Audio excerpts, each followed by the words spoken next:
Doctor रियाज साहब ने इलाज किया तो अल्लाह की मेहरबानी से ये खड़ा हो गया जी। खड़ा हो गया आधे घंटे से पहले कोई भी नहीं समझ रहा था, मैं भी नहीं समझ रहा था ये बच्चे तो समझ भी नहीं आ रहा कि बचेगा भी नहीं कि बचेगा या नहीं बचेगा, लेकिन अल्हम्दुलिल्लाह पहले से बेहतर है।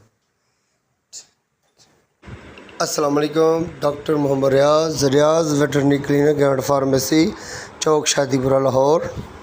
आज हम एक बेहतरीन केस लेकर आपके सामने आए हैं। ये वो केस है जो कि सबसे पहले तो मैंने भी यही देखा था कि ये जो जानवर लेटा हुआ है बफलो काफ, ये मर चुका है, इसकी यानी कि संभलें के यानी कि ज़िंदगी ख़त्म हो चुकी है। तो जब हम डेयरी के फार्म यानी कि डेयरी फार्म के बाहर ही थे तो जो फार्मर था उसने भी कह दिया था डॉक्टर साहब जिसके लिए आपको बुलाया गया था वो तो जानवर एक्सपायर हो चुका है, हमने वो कचरे में फेंक दिया है, वो अब नहीं ठीक हो सकेगा, हमने इसको ज़ाया कर दिया है। तो हमने जब जाकर देखा, हमने देखा यार इतनी दूर से हम सफ़र करके आए हैं, अगर उसकी सांस चल रही है तो हो सकता है कि हम इसका इलाज कर सकें। जब हमने जाकर देखा तो उसकी सांस वाकई नहीं चल रही थी, उसकी आंखें बिल्कुल खुली हुई थी, आंखों के डेले जो थे वो बिल्कुल खुले हुए दिखाई दे रहे थे, लेकिन आंखों की बिनाई मुकम्मल तौर पर ख़त्म हो चुकी थी।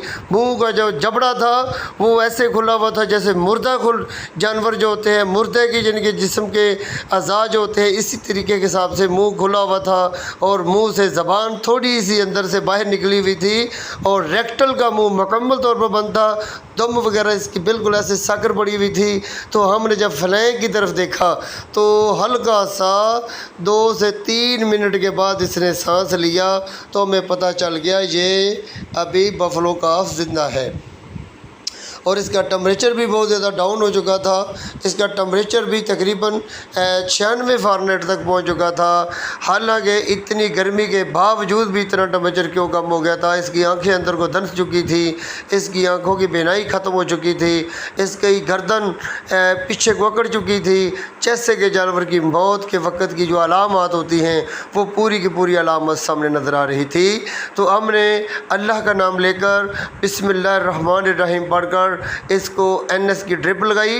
NS की ड्रिप में हमने कैल्सीविट का इंजेक्शन जो होता है हमने 50 ml इंजेक्ट किया और साथ नीरोफास 5 ml, डेक्सामेथासोन 3 ml और साथ हमने प्रीसाइनोफास 3 ml और इसके साथ साथ हमने ग्लूकोफेज का इंजेक्शन हमने 5 ml ये इंट्रावीनस के ड्रिप में डाल दिया। और जैसे जैसे ये ड्रिप चलती गई आहिस्ता आहिस्ता इसकी सांस हल्की हल्की बहाल होती चली गई और सांस जैसे जैसे ये ड्रिप ख़त्म हुई उसके हिसाब से ये मुकम्मल तौर पर इसकी सांस चल चुकी थी और ये सांस लेने लग गया था। सबसे पहले हमें ये पता चलना चाहिए कि ये इसको बीमारी क्या हुई थी, इसको मसला क्या बना था। ये मसला बना था हाइपोमैग्नीसीमिया का।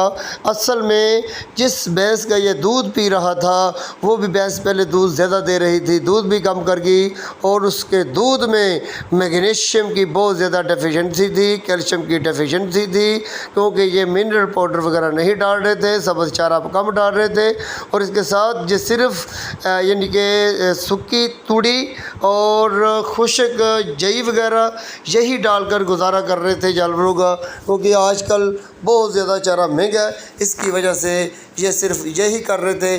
तो हमने जब ड्रिपें लगाई तो देखा अल्लाह की मेहरबानी से ये खड़ा हो चुका है और खड़ा हो गया और चलने फिरने में इसकी कोई दिक्कत नहीं है और ये दूध भी पीने लग गया है। अब ये अल्लाह की मेहरबानी से तंदुरुस्त हो चुका है।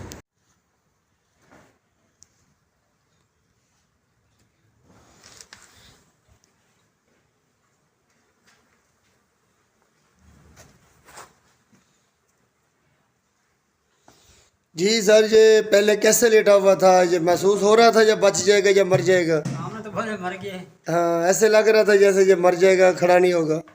तो ये डॉक्टर रियाज साहब ने इलाज किया तो अल्लाह की मेहरबानी से ये खड़ा हो गया जी। खड़ा हो गया आधे घंटे से पहले कोई भी नहीं समझ रहा था, मैं भी नहीं समझ रहा था ये बच जाएगा। तो समझ भी नहीं आ रहा कि बचेगा भी नहीं कि बचेगा या नहीं बचेगा, लेकिन अल्हम्दुलिल्लाह पहले से बेहतर है। सही। यार इन्होंने बोतल एक पिला दी है ना। दूध तो थोड़ी देर ठहर के फिर पिला दी।